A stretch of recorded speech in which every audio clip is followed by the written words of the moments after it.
Assalamualaikum warahmatullahi wabarakatuh. Saya Nadia Winda Iswara, kelas 12 IPA 6, nomor absen 20. Saya akan menjelaskan mengenai materi kertas kerja.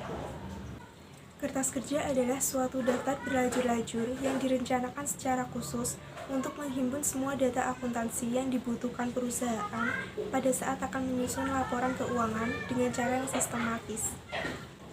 Kertas kerja juga dapat diartikan sebagai media pencatatan neraca saldo, jurnal penyesuaian, laporan laba rugi, dan neraca yang disusun secara logis untuk mempermudah penyusunan laporan keuangan. Istilah lain dari kertas kerja adalah neraca lajur. Pembuatan kertas kerja atau neraca lajur mempunyai tujuan untuk memudahkan dalam menyusun laporan keuangan serta memudahkan dalam penggolongan akun real dan akun nominal. Bentuk kertas kerja atau neraca lajur yang biasa digunakan biasanya ada 5 lajur atau 10 kolom. Contohnya seperti ini.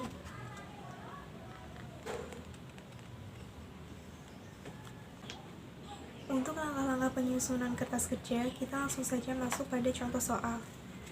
Diketahui neraca saldo Biro Perjalanan Umroh dan Haji Istiqomah 31 Juli 2019 sebagai berikut.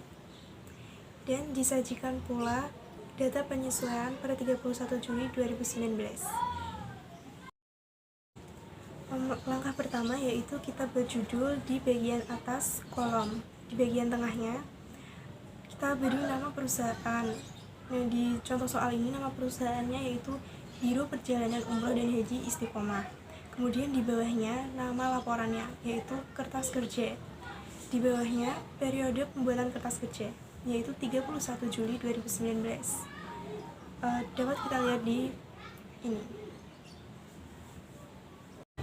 Kemudian untuk kolom penyesuaian, kita bisa mengambil dari jurnal penyesuaian.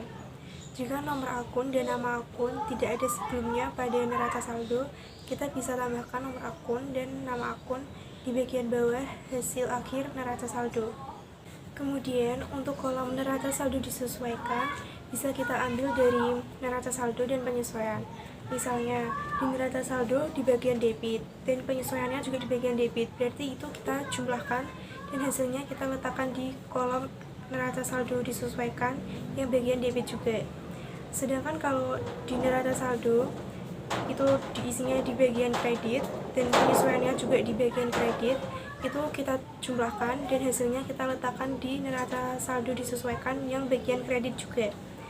Tapi jika pada neraca saldo itu debitnya lebih besar dan pada penyesuaian kredit itu lebih kecil, kita kurangkan. Kemudian hasilnya kita letakkan di debit kolom neraca saldo disesuaikan.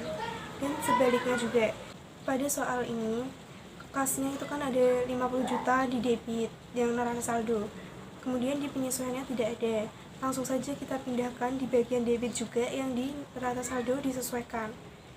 Nah, yang bawahnya kas di bank itu di debit ada 200 juta yang neraca saldo dan yang di penyesuaian di debit ada 1.750.000.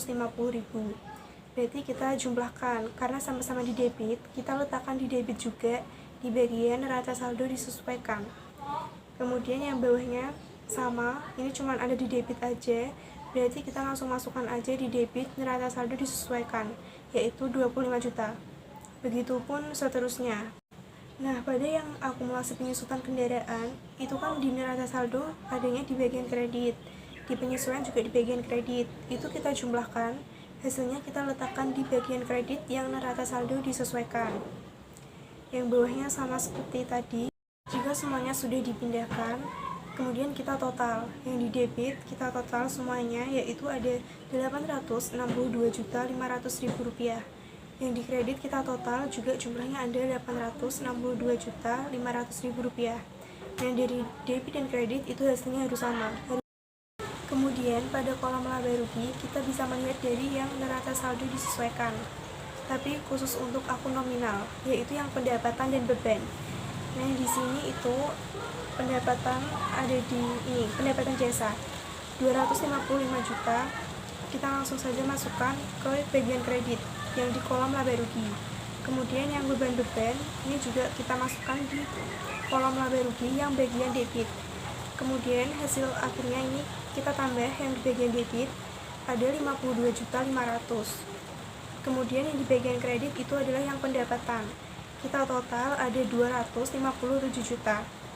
Kemudian untuk mencari laba usaha, kita kurangkan saja pendapatan dikurangi beban, yaitu 257 juta dikurangi 52.500.000. Hasilnya adalah 204.500.000. Nah, itu adalah laba usahanya.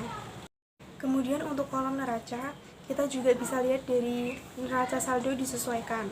Yang bagian akun real, seperti aset, kewajiban, dan modal.